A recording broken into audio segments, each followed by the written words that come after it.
ओम नमः शिवाय। श्री शिव महापुराण खंड 2 अध्याय 4। ब्रह्मा जी ने कहा, हे नारद, जिस समय कामदेव अपनी सेना को लेकर शिवजी के पास चला, उस समय संपूर्ण संसार पर कुछ ऐसा प्रभाव पड़ा कि सृष्टि के समस्त प्राणी बुद्धिहीन हो उसके वशीभूत हो गए। शिवजी के गणों पर भी उसका प्रभाव पड़े बिना न रहा।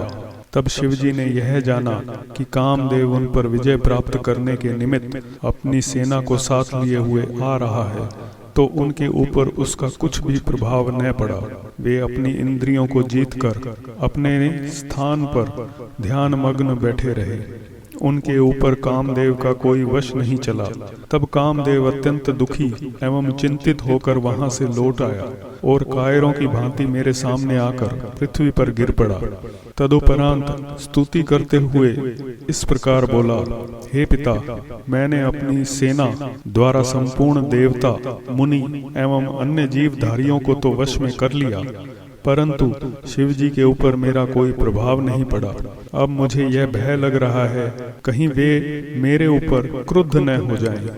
प्रज्वलित अग्नि के समान उनका स्वरूप का स्मरण कर मैं मन ही मन अत्यंत भयभीत हो रहा हूँ। मुझ में इतना बल नहीं है कि मैं उन्हें परास्त कर सकूं, क्योंकि इस बात की मैंने भली भांति परीक्षा कर ली है। हे नारद, कामदेव की बात सुनकर मुझे अत्यंत चिंता हुई और मेरे मुख पर उदासी के लक्षण स्पष्ट हो गए। उस समय मैंने शोकाकुल होकर जो बहुत से श्वास छोड़े, उनसे अनेक प्रकार के गणों की उत्पत्ति हुई। वह अपने हाथों में अनेक प्रकार के शस्त्र धारण किए हुए थे। वे बड़े जोर जोर से चिल्लाते, नाचते, गाते हुए मार मार की पुकार करते थे। उनका कोलाहल संपूर्ण दिशाओं में भर गया। वे अनेक प्रकार से उपद्रव करते थे। उनकी संख्या का वर्णन नहीं किया जा सकता। हे नारद, जब उन गणों को कामदेव ने देखा तो मुझसे पूछा, हे पिता, ये लोग कौन हैं और इनका नाम क्या है? मैंने उत्तर दिया, ये सब लोग मार मार शब्द का उच्चारण कर रहे हैं, अतः इनका नाम मार होगा। हे अनंग, तुम इस सेना को अपने साथ लेकर एक बार शिवजी के पास फिर जाओ और ऐसा उपाय करो जिससे शिवजी किसी स्त्री के साथ विवाह करना स्वीकार कर ले। यह सुनकर कामदेव ने उत्तर दिया, हे पिता, पहले तो मेरा कुछ वश नहीं चला और अब भी कोई आशा नहीं है। फिर भी मैं एक बार पुनः आपकी आज्ञा से उनके पास जाता हूँ, परंतु आप यह निश्चय रखें कि यदि शिवजी का ध्यान भटक भी गया तो मैं जीवित कदापि नहीं बचूंगा।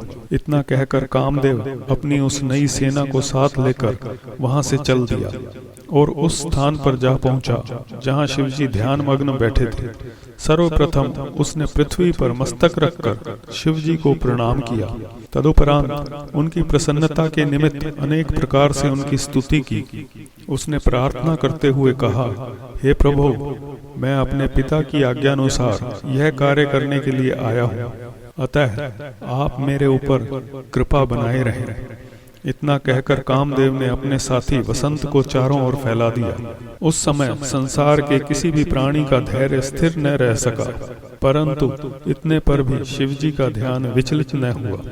कामदेव का उस समय भी यह बड़ा सौभाग्य रहा कि शिवजी ने उसे निराभिमान अनुमान कर भस्म नहीं कर दिया। तत्पश्चात कामदेव लज्जित होकर पुनः मेरे पास लौट आया और बोला, हे पिता, शिवजी पर मेरा इस बार भी कोई वश नहीं चला। यदि आप चाहते हैं कि शिवजी विवाह अवश्य करें तो किसी अन्य उपाय का आश्रय लीजिए।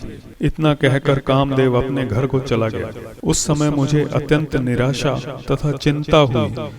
जब कोई उपाय न सूझा तो मैंने विष्णु जी का ध्यान किया और बहुत प्रकार से उनकी स्तुति की।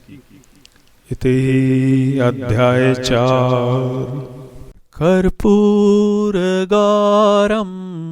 करुणावतारं संसारसारं भुजगेन्द्रहारं सदा वसन्तं हृदयारविन्दे भवं भवानी सहितं नमामि।